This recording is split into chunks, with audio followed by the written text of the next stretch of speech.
Classroom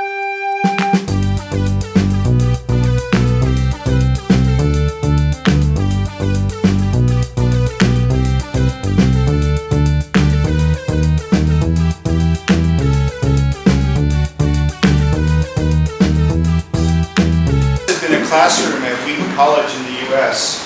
After 5 minutes, if I had been a lecturer, the class would have left. And if I had been a professor, it would have been 10 minutes. But you've all been very patient, so we really appreciate that. I'm here this afternoon to introduce a friend and a colleague, Professor Emeritus David Hoekema from Calvin University. I don't think it's not working. Yes, it is. Oh, it is, okay.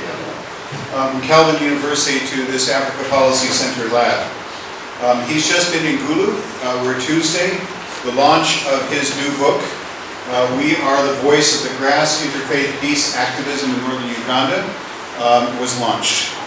It's an Oxford University Press book based on a number of years of research, both oral traditions and oral histories in Gulu, in that area, and also with extensive secondary source material. In this book, Professor Hoekema makes two powerful arguments. One, that religious divisions can be bridged so as to address the wounds and traumas of war. And two, that ethical action to build peace is possible only through patient listening to the voices of those whose lives and futures are at risk. This book is a work that Professor Hoekema describes as applied philosophy. So philosophy is not just something that dead philosophers articulate, but it's something that can be applied to the very real challenges that we face. I'm honored to be here. This is my third visit to Uganda Christian University.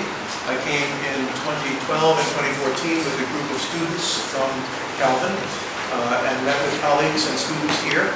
I found it a very welcoming community and a fine example of efforts to provide top quality higher education in Africa. I'm glad to be back, and I'm really honored by the occasion to discuss some of my work with colleagues. I'm grateful to all for inviting me and for that very warm introduction and for probably a better summary of my book than I could have given. Discussion of two situations of seemingly intractable conflict that were resolved in a way that showed great imagination despite great risks. And those are the situation of the end of apartheid in South Africa and situation of the Lord's Resistance Army in northern Uganda. I'm a little concerned about, I was thinking we had like 2 hours for presentation. We don't have that long. I will go rather quickly through the South African example, which I'm sure is familiar to many of you, for a point of comparison, and then we'll proceed to the example of Uganda. So the first case study is the struggle for racial justice in South Africa. By the way, the photographs, I'm also, this I'll go through very quickly. This was prepared for a class in an adult education session at Aquinas College, a Catholic university in Grand Rapids, for American adults.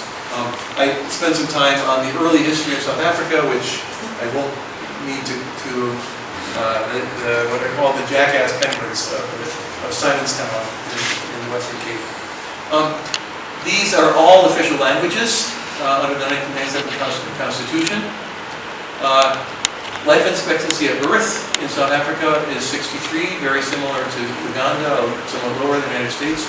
Infant mortality at birth, deaths per 1,000, 132, a little lower than Uganda, 7%. 90% report that they attend church every week. In the United States, that's only about 37%. Only about 1.5% Muslim, very, very small Muslim population in South Africa. Much higher than anywhere else in Africa, 16% say they have no religious affiliation. That's very unusual in South Africa. Now, until the 19th century, it was occupied by the Khoisan pastoralists, then the Zulu and Xhosa and Shona and other groups came in. Not very easy transport around South Africa because of few navigable rivers, although there are some excellent ports, which the Europeans, of course, exploited. The history in very brief capsule: the Dutch turned over Cape Colony in 1806 to the English. The Zulu Wars of the 18th teens and 20s meant a much larger Zulu presence in South Africa. And then the 1830s, the great trek of the Boers, the Dutch settlers, from the Cape Colony into the interior of Orange Free State and Transvaal. 1860 to 1900, a great influx of Indian laborers. And then 1879 to the turn of the 20th century, the extended wars between British and Zulu. It'd be fascinating to spend some time talking about those wars. The wars between British and Zulu were in many ways the first modern, unconventional wars. It was a guerrilla war of the Boers against the English. It was the first war in which there were concentration camps. It was the first war in which there were really very direct campaigns of ethnic cleansing in some areas, and the British were guilty of just as great atrocities as the Dutch. The Africans were mostly standing aside from that conflict. So, 1910, the Union of South Africa was created from Cape and Natal colonies and the Boer republics of Transvaal and Orange Free State. So, apartheid, which many Americans think was in place for centuries in South Africa, did not begin until the 1940s. But there were predecessors in the Native Lands Act. The South African government quarreled with Britain because of the racial categories. Then, in 1948, the National Party mandated apartheid as a system of law. 1960 was the Sharpeville massacres and the banning of the African National Congress. 1961, South Africa left the Commonwealth. Nelson Mandela launched his campaign against the government of South Africa. 60s to 80s, the reins were tightened. In 60s, South Africa was excluded from Olympic Games. 64, Mandela was sentenced to life in prison. 70s, more than 3 million people were forcibly moved to what they called Bantustans, the native lands areas, which supposedly were areas where they could have their own culture and agriculture, but in fact were the least habitable, least arable areas of South Africa. 76, the Soweto uprising. 84 to 89, townships were in revolt. And then, 1989, ANC activists were released, facilities desegregated, meetings were arranged with Nelson Mandela. 1990, the ANC was unbanned, Mandela was released, and the world watched him walk out of World War prison with utter disbelief. Negotiations over a new constitution, which was very, very controversial and contested. But the new constitution, 1994, was put into place. Mandela became president. International sanctions were lifted. Commonwealth membership was restored. Rebuilding, the Truth and Reconciliation Commission was a very important part of rebuilding. The Constitution was drafted until 94, adopted in 96. Till the present, the African National Congress retains control of Parliament and presidency. Mandela was followed by Thabo Mbeki, followed by Jacob Zuma, followed by Cyril Ramaphosa, who was initially appointed but then elected in a large majority, but not nearly as large as in the past. 57% is much lower than in the past. Many expected there would be massive violence, that there would be a general race war, that when the nationalists finally yielded power, it would only be under attack from the African National Congress military forces, that there would be a great deal of killing and bloodshedding and reprisals. We didn't know at the time, we know from documents that were uncovered since, that the National Party, which claimed to be planning for a multiracial South Africa, was in fact sending agents provocateurs, was instigating violence in the townships, was supporting the Encounter Freedom Party in fighting against the settlement. So the government was pretending to work for harmony, but actually fomenting conflict. Even today, it has a very high percentage of violence. There are 33 homicides per 100,000 population in South Africa. 50% more than the United States, with 1/6 the population. Weapons are widely distributed still. There are still weapons in circulation. It's still a troubled country, and yet the racial war did not happen. Now, why did South Africa escape its apartheid past, become a multinational society without massive resistance? Not because the National Party or the military sought peace. They claimed to be seeking peace, but they were secretly fomenting violence. Not because Africans are peaceful people. We sometimes encounter Westerners who say, oh yes, in the past all Africans lived together in peace, only colonialism was about violence. That's nonsense. There were many wars among the various African populations, ethnic wars, state insurgency. I think there were three critical factors. One that was absolutely indispensable was Madiba's moral leadership. Nelson Mandela was a man who had been a leader of a violent insurgency, renounced violence, began to meet with the government to plan a peaceful transition, and his moral authority was an enormously important factor in bringing South Africa from a racially divided apartheid society into a multiracial democracy. Second was the Truth and Reconciliation process, and that too is a fascinating process. I've spent a lot of time studying that, reading about it. It was an extraordinary experiment in healing after conflict. Perpetrators of violent crimes were invited to come to give a full and honest accounting of what they had done. Those who were guilty of crimes could apply for amnesty. Not all were granted amnesty, but the vast majority were. And although the victims did not have the sense that people had suffered for their terrible crimes, they at least finally knew what happened to my son, what happened to my husband, what happened to those people who disappeared while they were on a peaceful march. It was a very deliberate decision to forego justice for the sake of reconciliation. And that was known from the beginning and recognized by South Africans and recognized by South Africans today. A South African today may sit down in a cafe and have a man sit at the next table who is responsible for torturing and killing her husband. And that man has gone free because he was granted amnesty. That's a very high moral price. And yet, South Africans knew that demanding justice would have made the transition impossible. The courts could not have handled the enormous number of cases. The white population of South Africa would not have stood by and allowed so many of their number to be jailed, imprisoned, perhaps executed. It was a very deliberate trade-off between justice and moving forward. One that has been imitated in many other countries, often not very successfully, in a few cases rather successfully, but that was a critical factor. And the third critical factor, I believe, was the influence of Christianity. South Africa is an overwhelmingly Christian country. The churches of the white settlers and the Africans and the colored are very different. And yet, when I was in South Africa talking to those who had been through the transition, it was clear that the nationalist government, which had persuaded itself for generations that racial separation was God's will, recognized that God called them to do justice in a way that was new, in a way that was different from what they had done. That was very important. And it's also very important that the vast majority of the African population and the colored population are Christian. And they were willing to say, we will extend forgiveness even to crimes that ought not to be forgiven because God calls us to forgiveness.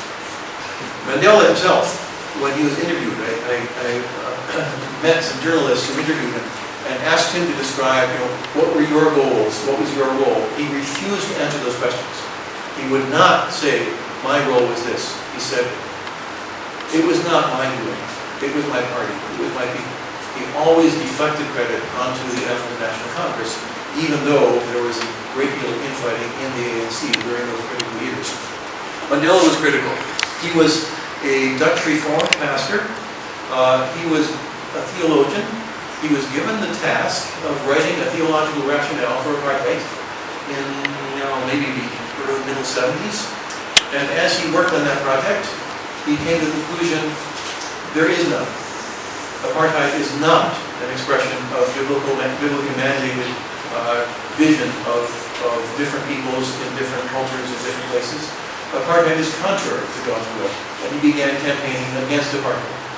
For that, he was under the ban in South Africa for at least 15 years, which meant he could not speak with more than one person at a time. He could not publish, he could not write. His access to telephones and other means of communication was limited.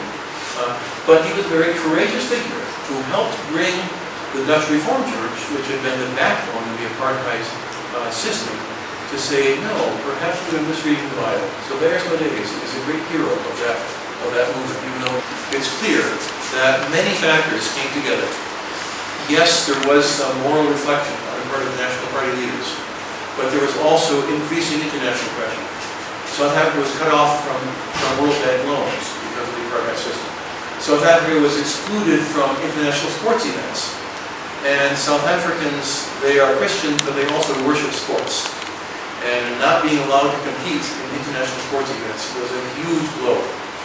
When Madiba put on a Springboks jersey, you maybe seen the film Emeritus, that was an enormously important symbol of sports bringing South Africans together, because rugby was always a white man's sport, soccer a black man's sport, and Madiba identifying with the box was a very important move.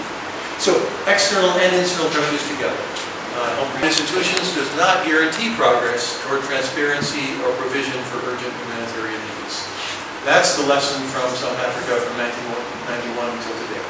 South Africa is a deeply troubled country, still deeply divided. There are enormous problems of political accountability and corruption. There are enormous problems of progress in the townships that has been promised and not fulfilled. It does have far better institutions. It does have a multiracial constitution, as a constitution that is really a model in the world for recognition of fundamental human rights and rights of due process, and yet it is progressing very slowly, and the life of many South Africans is better, but not very much better than it was before the change. Third, religion is both a potent supporter of injustice and a powerful weapon for fighting it. We see both sides in South African history. Involves enormous risks and carries long-term costs. Some would say the Truth and Reconciliation Commission simply failed because it did not bring about a society where those who had committed heinous acts of violence were held to account and punished. That's a position that I understand. I think it's not the right position. I think it was a necessary trade-off. But reconciliation is difficult and carries long-term costs. And certainly South Africa is still struggling with the legacy of apartheid and of the amnesty provisions. Lucia and Mortimer and Prof and Asmani Pay, welcome to our Hillbrow, are very, very effective ways of conveying what life is like. I'm going to go right on from here because we have questions and comments after the tea break. Second case study. Now I've stopped giving you falsehoods that were not promised in the title, and I'm giving you the material promised in the title. The Lord Citizens Army and Interfaith Peace Activism in Uganda, the subject of this newly published book. I conducted research in Gulu, Uganda in January 2014 and October 2016. The person who was indispensable in helping me was an education faculty member at Uganda Martyrs University, Sister Lucy Doratello. Here we see that I actually risked my life on a boda to travel with her in Gulu. This is the title of the cover of the book. By the way, the book cover is also a photograph that I took near Gulu. A half-century reign of terror. The Lord's Citizens Army, formed in 1987, effectively cut off the Acholi region, Gulu, Lira, Kikum, from the rest of Uganda, from the outside world. About 60,000 were kidnapped. It was disbanded in Uganda in 2006. Some of you may have seen the video, 2025. It actually came out 1 month after my first trip to Uganda with students. It was, I think, still the most rapidly viral video in the history of the internet. 100 million views within 1 week. It was made by a group of young Americans about the Kony conflict, and it conveyed the depravity of the Lord's Citizens Army and its tactics. It also gave the impression that Kony was still active in northern Uganda, where he had withdrawn 6 years earlier. And most disturbing, some of my friends said it was screened at various places in Gulu and caused an uproar. It gave the impression that Ugandans were suffering helplessly under the grip of the Lord's Citizens Army until some 20-something Americans came and showed them that there was another way. And until they called in the army to help drive Kony away. It's in some ways a very valuable document, in other ways a very misleading document. But it was something that caught the attention of the whole world, including Americans, and helped bring awareness of the conflict. What I learned in my interviews was a very different story. I met with individuals who had suffered as victims of the LRA conflict. This woman, Patience, was kidnapped at the age of 14, was assigned as a wife, really a concubine, to a deputy to Joseph Kony.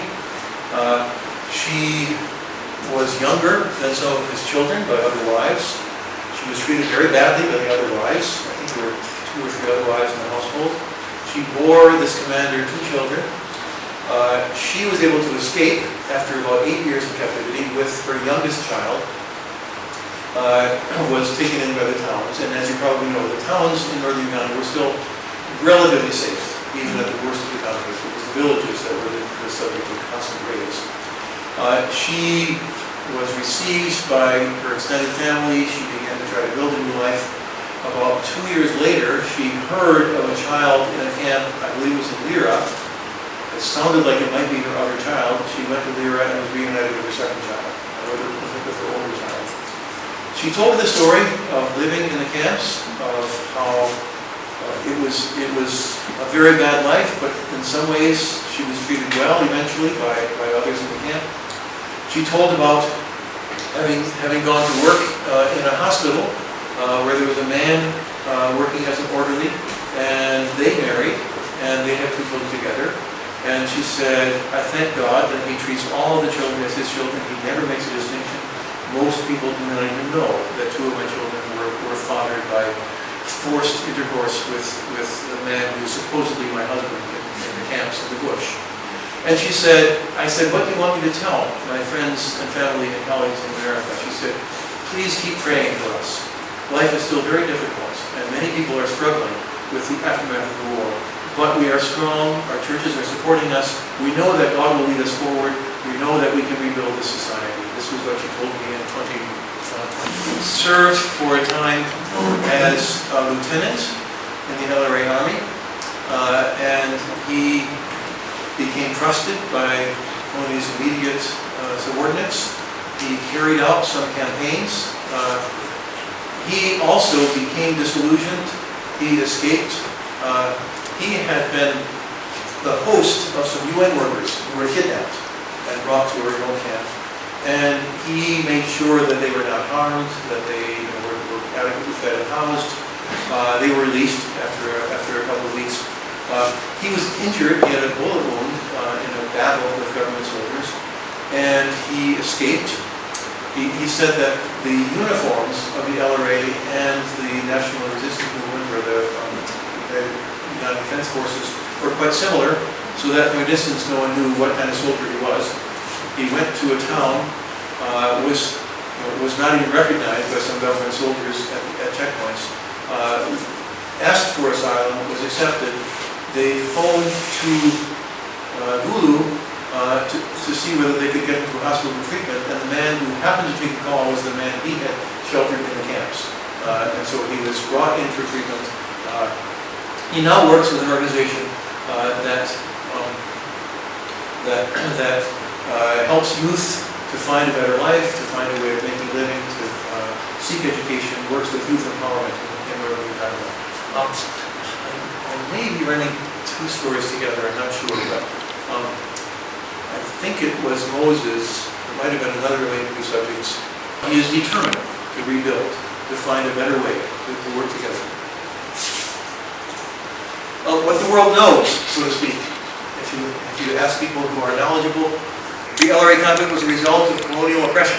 The LRA conflict was a religious war resulting from missionaries' meddling. You'll hear that a lot. The missionaries came and planted Christianity, and that just planted the seeds, because Kony was a kind of colonialism was, of course, the context, but not the cause. I have a picture of Sir Samuel Baker, who's such a fascinating character in East African history.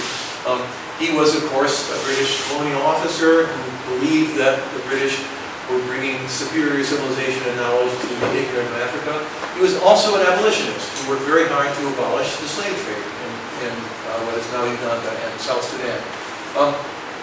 And certainly colonialism is a very important background to contemporary conflicts in Africa. We would never say that colonialism was on balance a positive force. But pre-independent Uganda was relatively peaceful. by comparison with Kenya next door. Civil war and repression really followed independence in Uganda. So I don't think we can say it's a direct outcome of colonialism. Tribalism was not the cause. The Ellery conflict was mainly a war of Chole against the Chole. Though of course there's past conflicts in West Nile, between Northern Uganda regions. There has been ethnic conflict in Uganda, but this was not primarily an ethnic conflict. Was religion the cause? Alice Lakwena and her Holy Spirit movement. Coney claimed to be a relative of hers. It's not clear if he really was. She heard spirits commanding her to lead an army against the American audiences don't know the story at all, but you all know the story, I'm sure. To lead her Holy Spirit movement against the government of the Museveni government. She was resoundingly defeated. She was told by spirits that if her soldiers covered themselves with Shia butter, if they uttered certain incantations, then bullets would bounce off them. Only adapted some of those teachings. He claimed to be her successor, but Coney's blend of Christian, Jewish, and Muslim teachings does not seem to be taken very seriously as a religious ideology, even by followers. Those who had lived in the camps said, yes, he spent an hour in the morning, an hour in the evening in prayer and communing with various spirits. Yes, he claimed to have divine revelations, but we didn't really regard him as a religious leader. We knew that he was someone who wanted to preserve his private army. And so we didn't really regard him as a religious teacher. Claims of spirit guidance and fears of reprisal were taken very seriously. He had something like 17 different spirits that he consulted with, and some of them promised revenge. And certainly young boys who had been kidnapped at 12 or 13 and taught to be killers, when they were told, if you escape, the spirits will catch you and torture you and feed you to the crocodiles, those were credible claims, credible threats. So I think we can say the conflict was influenced by religion, but it was not a religious conflict. This was not primarily a conflict over religion. The story of the Acholi Religious Leaders Peace Initiative. It's an organization that was formed. This is the offices of the ARLPI on the Hoekema Road, about 5 kilometers south of town. It was formed in 1997. Leaders of the Catholic, Protestant, and Muslim communities came together. As you know, better than I, there's not always been much cooperation between Catholics and Protestants in Uganda. I read stories of Catholic catechists in the 19th century boasting that they had kidnapped 10 young men from the Protestants so that they could baptize them and count them as Catholic converts, and vice versa. Today, of course, there's not open fighting for young men, but there's still not a lot of cooperation between Catholic and Protestant. In Gulu, they came together, and even more remarkable, they came together with the substantial Muslim community of the region. And they said, what divides us is much less important than the need that we see for assisting our people in coping with the cost of this protracted civil war. We need to come together to help. And so they formed the Acholi Religious Leaders Peace Initiative. At my book launch, there was a man, a professor at Gulu University, who actually traveled to Gulu in 1996, which was a very courageous act for a conference at which the idea of the ARLPI began to be formed. It was formed in 1997. I interviewed those who had been involved. This is Abdallah Latif Nassour. This is a picture taken in 2012. I spoke to him again on Monday. Abdallah Nassour said, you are a Christian, I'm a Muslim, we are different people with different beliefs, but really we are the same people believing in one God. That is why we always advocate using many different media, that we are one people taking different roads to the same goal, and that is why the ARLPI is unique. That vision motivated the organization from the beginning. We do not minimize our differences. We do not pretend that Christians believe the same thing as Muslims. We do not. We have very different concepts of how God speaks to us, very different concepts of who God is, and yet we know that God made us all and that God expects us to care for each other. And so we must come together.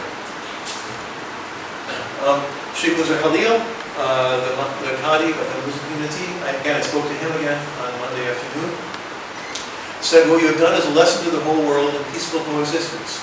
We are trying our level best as leaders to show the world that we can live together. And this we would like to consolidate and continue. He was involved from the beginning of the ARLBI, the board member, is still involved as a board member, and a very, very effective advocate in his own Muslim community and in other communities for the necessity of collaboration.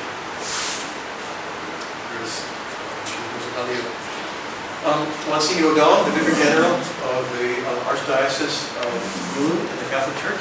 Again, these are the three people I was most eager to speak to in my short time in Moon, and I tracked all three of them down on Monday and had very good conversations with them about where ALBI is working today. Monsignor O'Donnell said we had to build trust. We didn't take sides with the government or the rebels. Their negotiations involved meeting with the government, including President Museveni several times. They were told repeatedly, only armed force can solve this conflict. The LRA will listen to nothing except superior armed force. But campaign after campaign after campaign brought no relief for the people. What it tended to do was to drive the LRA farther into the bush. The government soldiers would try to find them, would fail to find them, would withdraw. Then the LRA would take reprisals on villages where they thought government soldiers had been harmed. And then the government soldiers would come back and take reprisals in villages they thought had been supported by the rebels. There was so much misunderstanding. Several people told me it didn't matter which soldiers came to our village. Women would be raped, children would be kidnapped, adults would be killed, whether it was government soldiers or rebel soldiers. Both forces were guilty of great atrocities. So, continuing with Monsignor O'Donnell, this is where I got the title of my book. You know, when two elephants are fighting, it is the grass that suffers. The government and, of course, the LRA are the two elephants. The people on the ground, the grass is crying, I am innocent, we are the voice of this grass. It was difficult, but God was with us. Some examples of the things that I was told. What was the LRA conflict? Was it a civil war waged by a ruthless rebel leader? Or was it, at bottom, a fundamental breakdown in trust and mutual respect? If it was a civil war, the solution was military defeat. That was the position of the Museveni government. That's the position of invisible children. They called for more weapons, more soldiers to finally defeat Joseph Kony where he's hiding out probably in the Democratic Republic of Congo. If it was fundamentally a movement fueled by lack of trust and mutual respect, the solution is to aid the suffering, establish dialogue, and rebuild trust. If it was a civil war, fundamentally civil war, then the Ugandan army and foreign troops can accomplish this. Many, many campaigns, often with support from other armies. The United States did not send combat troops, but sent military materiel, financial and weapons support. The government of Sudan, which had originally been a supporter of LRA against the Museveni government, later changed its position and joined the Ugandan army in trying to fight the LRA, but these campaigns were utterly unsuccessful. If it was a movement fueled by lack of trust, the people of the region need to find a solution. What was accomplished by these military means? Very, very little from the 80s until 2006. What was accomplished from 97 to the present was the end of the conflict and the rebuilding of communities. The end of the conflict came with negotiations in Juba from 2004 to 2006. The final agreement for withdrawal was never signed by Joseph Kony or by authorized representatives. One of the reasons is that in 2005, the government of Uganda sought indictments in the International Criminal Court against Kony and 5 of his lieutenants. Those indictments made the peace process far more difficult because Kony and his lieutenants rightly feared that if they showed up to sign a peace agreement, they might be arrested and deported to The Hague. So they stayed in the bush, they never signed anything, and yet, from 2006, the agreement for withdrawal was honored. The LRA withdrew. Representatives of ARLPI, among their tasks, was to give the LRA soldiers safe conduct to the border, which they said was just as difficult as trying to bring negotiations about, because the local residents said, these are the criminals who killed my family members, why are you protecting them? And they said, because this is our obligation under this treaty, this is the way out of the conflict. We will protect them until they're at the Sudanese border, and then they can go on. And the vast majority of kidnapped soldiers and women were released. What did they observe? When I talked to the leaders of the movement, they said they saw fear of violence on all sides, from all sides, that the people of the Acholi region lived in fear of government attack and LRA attack. They saw isolation. Communication was difficult. Getting farm products to market was difficult. They saw economic disruption. Many villages had to abandon their fields because it was too dangerous to be out in the fields. The economy of the North collapsed. They saw lack of awareness, both national and international. Many of those in northern Uganda said in the worst years of the conflict, say 97 to 99, 2002 to 2004, many Ugandans in the south were unaware that this was going on because the government kept saying, oh, it's a very small movement, another few weeks and it will all be over, which of course was not true at all. So there was lack of awareness. And they saw a deep level of mistrust in communities and families because some members had been killed, some had been kidnapped, some would come back after 10 years, as you do when your son comes back, not having been in school, having worked as a soldier for 10 years with this rebel movement. From 97 to 2006, their work involved assistance to displaced families. The night commuters, again, you probably all know this story, American audiences don't know it very much, but in 2002, children in the villages began walking from their villages to Hulu, to Lira, sleeping in the bus stations, sleeping in the cathedral and churchyards, and the leaders of the churches and the mosques began sleeping with them.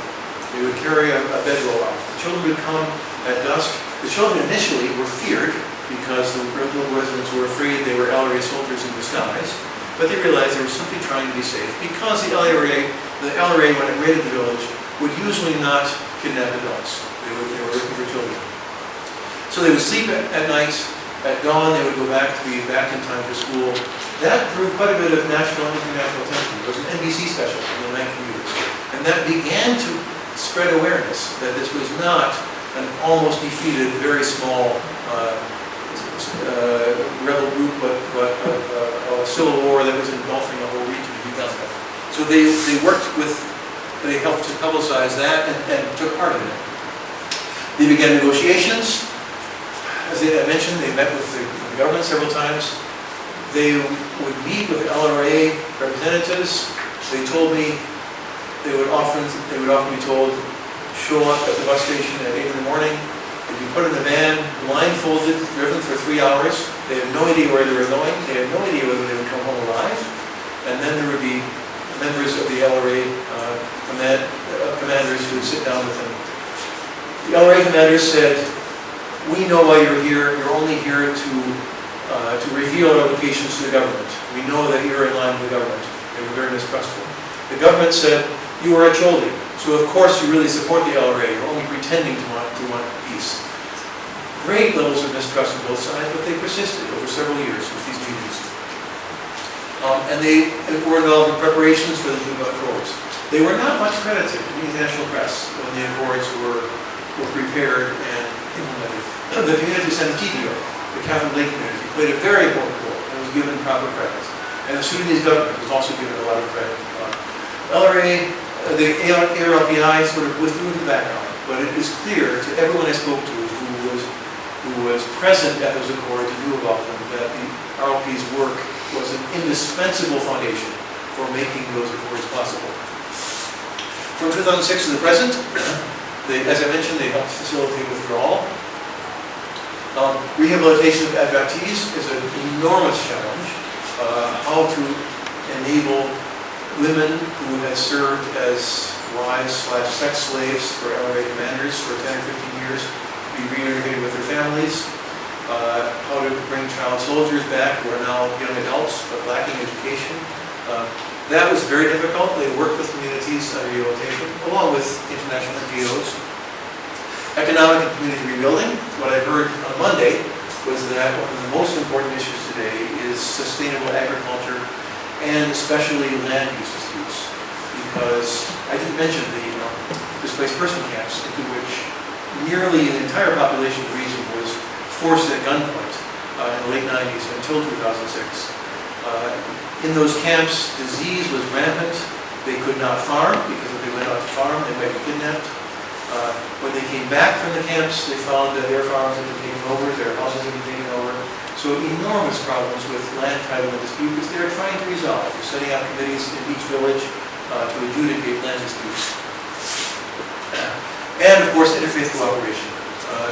One of the things that the RP leaders told me in 2016, before I finished the book and again on Monday, is that they realized too many of their programs had been planned by leaders and then disseminated. And they said what really works is to form local interfaith committees and let those committees say, here are the things that are most troublesome in our community.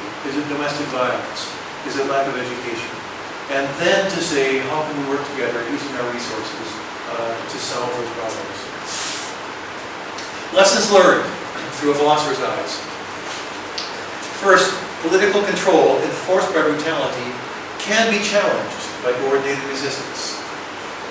Anyone looking objectively at the situation in 2000, 2002 would have said, no, there's no way that people can successfully resist this occupation. That's essentially what the Invisible Children was reading even as late as 2012, that the people are not able to resist, but they can. Control can be challenged by coordinated resistance. Second, cooperation among religious leaders can be a catalyst for rebuilding trust in communities. Religious leaders have a kind of moral credibility that enables them to speak to their communities in a way that political leaders seldom can. Third, the risks of seeking peace are no less grave than the dangers of waging war. This parallels what I was saying about South Africa. That building peace is not easy, and peace does not come automatically. And the difficulties of returning to a functioning society after an extended war are enormous. Fourth, courageous leadership brings a moral authority that can undermine illegitimate political control. This is a kind of a subtle philosophical point. Where does authority come from in society? We usually think it comes from democratic institutions, from community support. Authority can come from leadership.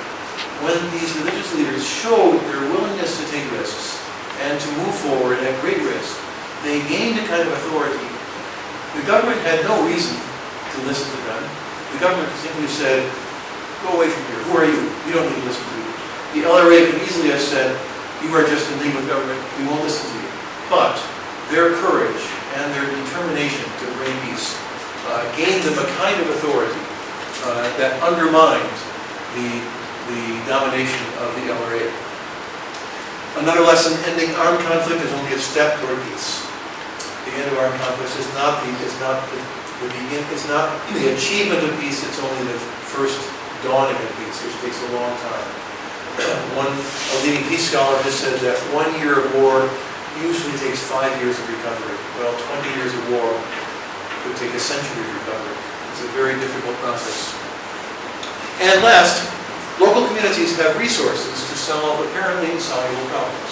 One of the things that most impresses me about APC, and the reason I decided to spend so much time studying the movement, is that it is such a direct refutation of the view you often hear among government officials, aid workers, and Western observers. There are so many problems in Africa, they can't solve them without us. We will show them solutions, and we will bring the money to solve them. We will deliver Africa from its problems. That really is the mentality behind Invisible Children, I'm sorry to say. This was such a good reputation. ARLPI has had outside support from churches, from NGOs, but very limited, and in its first years it had virtually none. It was a locally organized group of leaders who said, we can begin to solve this terrible problem by working together and by setting an example of cooperation. And that's what I find especially inspiring in the work of ARLPI. Jesus said, by their fruit you will know them. Religious leaders of the sub-region have put their moral teachings into action. Every good tree bears good fruit, said Jesus, and Ugandans love fruit. A couple of photos from the side of the road in Uganda. That's the end of my presentation. I want to thank the Naval Institute, which funded some of my travel, World Renew Uganda, a very important organization in Uganda, whose leadership I met with also this week, Sister Lucy, our office staff and board members. These are my Calvin students in 2014. You know where that is, near Cozy on the equator. This is too small to read. I've got some of my recent publications here and some other sources. Margaret Lucia, one of my collaborators, wrote a book. Her dissertation for University of Groningen was on formerly abducted children. Matthew Green, The Wizard of Denial, tells the story of Moses that I was telling. A very fine book by a Polish journalist is called The Night Wanderers, about Uganda's children and Moses' journey. It's a really fine, very sensitive account of what was going on in 2002 to 2004. These are a couple of my articles, but again, you can't read them. An article from Christian Century about refugee camps and Uganda's welcome to refugees. Another book that's interesting that you may have heard of, Susan Lina, 30 Girls, is an American writer's fictionalized account of the kidnapping of girls from St. Mary's School. I thank you for your attention. I'm sure I talk too fast. My students never complain that I talk too slow, but I hope I was understandable, and I will look forward to Martina and then questions. Actually, we have some questions, time for some questions and answers, or conversation, as I would say. And then I guess someone will let us know when tea will be served. Questions or comments from this presentation this afternoon? Thanks so much, Professor. I have three quick thoughts. One was on where I started from, justice. I just understood that justice does not necessarily bring reconciliation. It's something that is really needs a lot of thought, because sometimes we think justice should be bringing, let's say, reconciliation in some way. Yeah, so it's something to really give a little more thought on, or maybe we can explore more about that. And then another thing is on from South Africa's experience of how they have reconciled. There is a school of thought that says most nations have to first go through some turmoil for peace kind of to come. And you can say for South Africa, it started with all those wars they had, the War and all the conflict they had prior. And then this time, like after the Mandela release and apartheid things, someone was time for them to have peace. Just like it was in Kenya before independence, and then in Uganda, before independence, Kenya was a little more chaotic, and then at that time Uganda was by perceived slights of one kind or another. It is very true that Kenya's pre-independence history was extremely violent. We only have learned in the last 10 years about how brutal the British tactics were against Mau, because the documents that were recently released. We knew about the brutality of Mau. We didn't know about the brutality of the British until the documents were released. And that fortunately did not happen to Uganda. But I don't know of a nation in the world that has suffered from so many deeply flawed, autocratic and repressive governments as Uganda since independence. With such a troubled history after independence. I don't think there's any inevitability about that. Different cultural and political settings yield different results. Some countries manage to negotiate the period before and after independence without any major conflicts. Ghana, for example, where I spent a lot of time, had major conflicts between the Ashanti and the British in the 19th century. But the 20th century in Ghana has been relatively peaceful. And there have been peaceful transitions between political parties. So some countries have managed to avoid conflict. Other countries like Nigeria are racked by conflict continually, decade after decade after decade. So if you ask me what is the explanation, I would have to say we all have within us the great potential for evil. And it comes forward in organized, armed conflicts from time to time, but I don't think that any regular schedule. Now the first question had to do with justice. I can maybe help a little bit with Okay, the question. I think that your First In question. a way, it certainly did mean that heinous crimes went unpunished. And when heinous crimes are not punished, that is a lapse in justice. And yet, South Africa faced enormous obstacles in moving forward. And the way in which the process of the TRC extended over several years with extraordinarily detailed accounts. I think it was significant that the TRC had many of the aspects of religious ritual, that candles were lit. In fact, I'm sure they do. I'm sure they make that claim. It seems to me mostly a false claim with a little bit of truth. And certainly the government did help facilitate the final resolution. And what the topic is healing the wounds of conflict. Each conflict is going to need different means of healing. And look at the conflict that tore my country apart in the 1860s, the Civil War.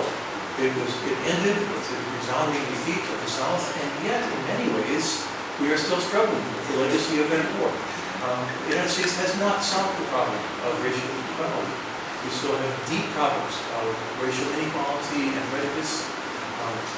We are not at war, but the resolution of that, and especially, I think, in the United States, especially the way in which the United States, the aftermath of the war, when there was real progress toward empowerment and equal treatment of former slaves, and then other forces took over and stopped the progress. So the resolutions are difficult and take a long time. What should we do as Christians? This is something I didn't get into. I thought perhaps I would, but I already went too many slides. Traditionally, Christians have said there are times when war is justified and you must take up arms. It seems to me increasingly that Christians today must say, no, perhaps war was once justified, but in today's world, war is no longer a means to achieve justice. We need to be much more courageous and imaginative about the power of reconciliation and nonviolence to achieve peace. If we learned two great lessons in the 20th century about war and violence, one was the destructive power of war is unimaginably greater than it ever was before 1945. We have weapons that could wipe out most of the population of the earth in 1 hour. That was unimaginable until Vietnam War. We also learned that the power of nonviolence is unimaginably greater than we ever knew it was. We had advocates of nonviolence already in the 19th century, such as Tolstoy, but the power of the Indian independence movement under Gandhi, the power of the movement against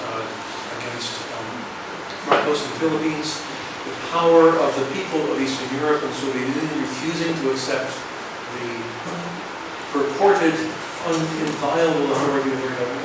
We've seen how concerted nonviolence can achieve ends that we never thought it would achieve. So I think for Christians we have to be much more imaginative about finding nonviolent means to resolve conflict and finding modes of resolution that will not merely bury the conflict, but will bring and heal. But you're right, these are very different situations, and neither one is a perfect solution, and neither one is entirely a solution to all the problems that we're there.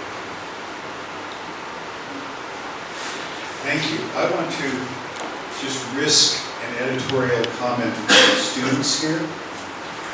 I think that Professor Hoekema is pointing us to some of the very serious challenges that humanity faces with the question of what is a distinctly Christ-centered response to the challenges that we face as humanity. One of those is conflict. He didn't mention just now, but I think he probably meant to, the role of African Americans, the nonviolent movement of Martin Luther King Jr., whose birthday we celebrated, the anniversary of his birthday just a few weeks ago.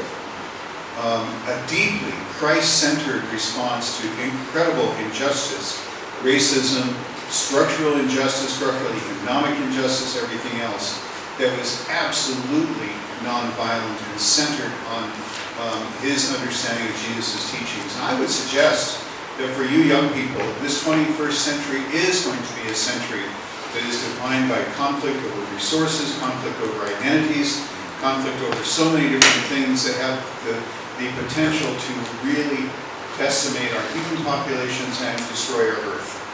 It's that simple. Dr. Hoekema is absolutely right. What is a Christ-centered response, which basically centers on Colossians 1, which is the reconciliation of all things?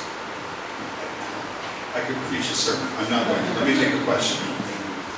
From your research and findings. You didn't dwell much on it, but I find it important and I find it somewhat neglected. Local communities finding solutions to the problems they experience. I know as communities in Uganda, and I will put it in context of their nation, we have, I know as Ugandans at our rate, we are not well off to maybe solve these major problems that we face as a nation. But this has created in us that feeling that we always have to look to someone for help. Look to somebody for help. And unfortunately, our government, I don't know for what reasons they seem to have these programs in place that make people continuously look to them. I would want to look at this in two ways. One, if we build our local structures very well, and consensus was between people, between persons in a particular community, let's say a sub-county, was developed. People are in agreement. People have their minds together. I think we can go a long way in combating, because every time there is conflict, every time there is disagreement, every time it stems from the grassroots, from the communities, from the small structures that we have. So if there is agreement at the local level, there is consensus, coupled with the other factors, other lessons that you drew, for example, the role of the religious leaders and all that, I think we can go a long way in finding local solutions for our challenges. I do not, in making this point, put aside the view that we need support, especially support from the donors and all that. But this should not put us in a position where we think we cannot do some things for ourselves. Secondly, speaking economically, I think it's also a good way building capacity in communities to come up with sustainable sources of how they can improve themselves. I think it has been done, but I don't think it has been greatly emphasized.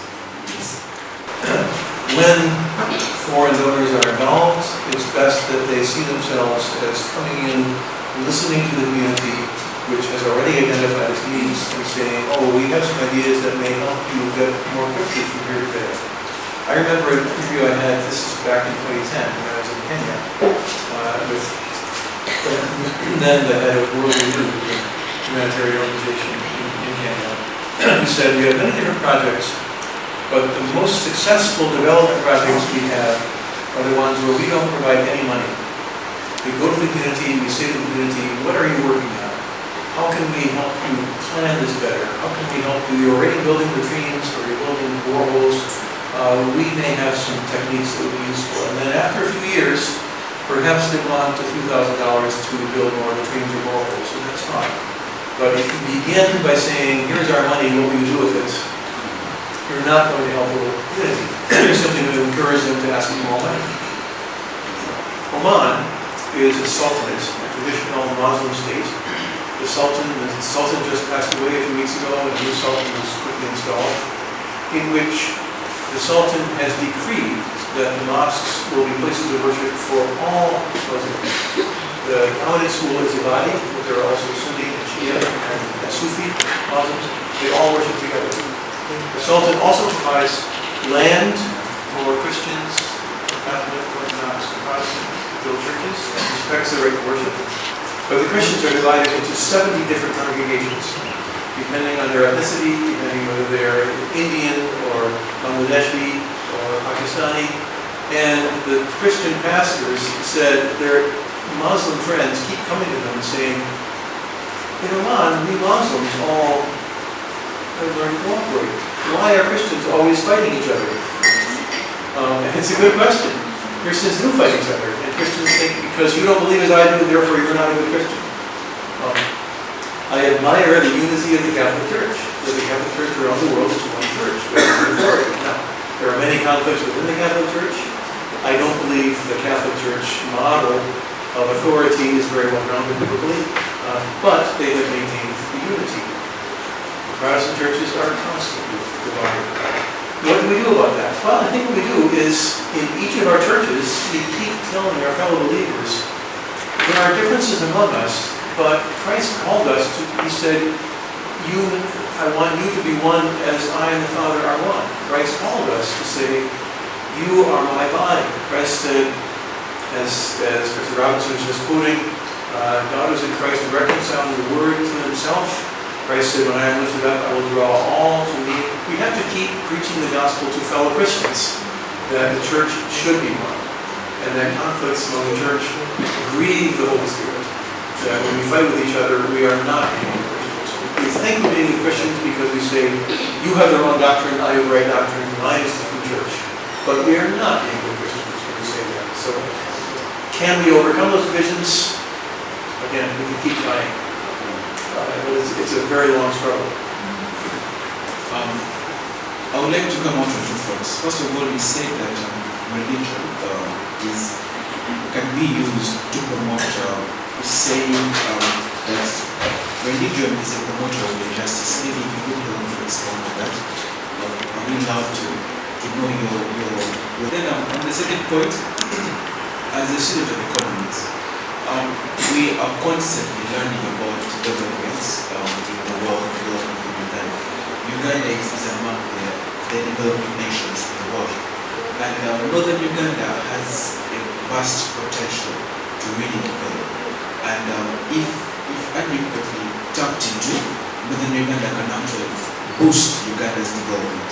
But from research, it has been shown that people in the northern part of Uganda, especially the districts of Gulu or Muru and so on, the districts that were mainly affected by the insurgents, have issues using their land.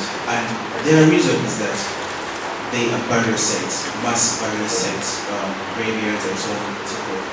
And they say that, it has been shown actually that if you dig below, if you dig about 2 feet or more, or even less, you can find a skeleton of somebody. And that to them is it's a kind of an attachment. But my question is, for how long are we going to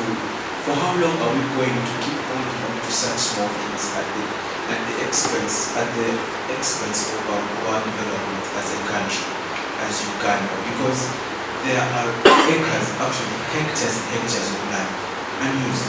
I come from northern Uganda, I come from Hoekema, but I've traveled to Gulu, I've traveled to Muru, I've traveled to Lira and beyond.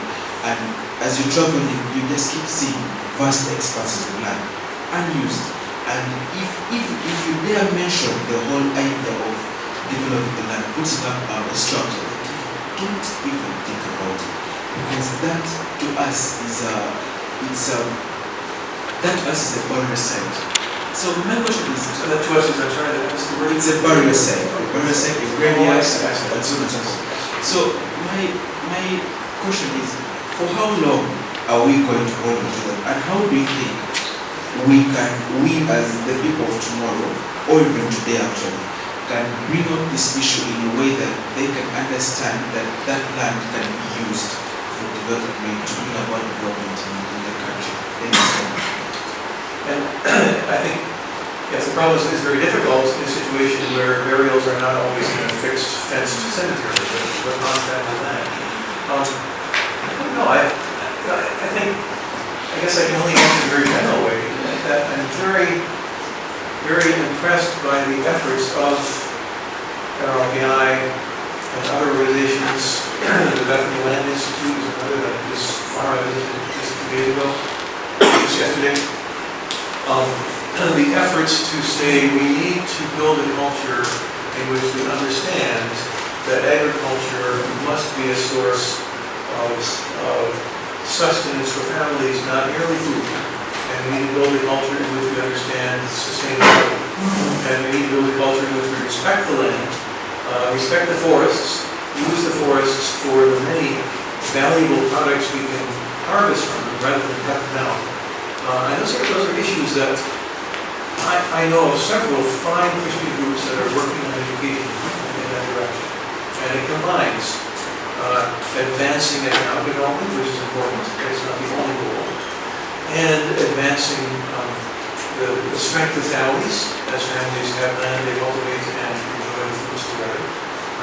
I've heard from one person I spoke to this week that one of the most important elements in increasing agricultural productivity to get husbands and wives to live together in harmony. Because when husbands and wives are always fighting, then the husbands leave their wives to do all the work in the field, and the husbands don't take part. When there is gender equality, then husbands and wives work together. And I would never thought of gender equality as a major contributor to agricultural productivity. But all these things are related. And so finding a way to use the land, what to do about land with bodies buried. I suppose if I had a large plot of land and had to solve that problem, I would not know anything to do except to sit down with the residents of the area and say, here's the situation. We need to respect the memory of your departed brother and father. Nevertheless, we think it is important that we farm this land. Let's set aside a small plot and we'll farm the rest. You've asked a question I've never considered before. That question at Uganda University, Andrew Lada, told me in 2016, an entire generation of children has been born and raised in camps in a very limited, very restricted environment. They never saw their parents go to work the fields in the morning. Now the insecurity has ended, they can return home, the world is wider, but what can they do? They can ride motorboats, and what else? How will they learn to farm? Who will teach them to plant millet, keep chickens, and milk cows? And then his associate, Stephen Landley, said, we must recognize the problems in the way education is packaged today. Technical knowledge without knowledge of spiritual and community values is useless. It is essential for us in Uganda to integrate beliefs, rituals, and values as part of education, which would be a summary of the mission of Uganda Christian University. This may not make sense from a Western point of view, but if it is ignored, it will only lead to further collapse of our communities. I think seeing spiritual values, community values, religious values as integrally tied up with issues of land title, land use, and development is absolutely necessary in Uganda and elsewhere. I think these have been very, very probing and well-informed questions. I'm very impressed by the level of thinking of the students and some staff at Uganda Christian. I'm very grateful for the opportunity to speak with you. That's the only copy I have left of this trip of my book I'm going to donate to the library here. So it's on my display.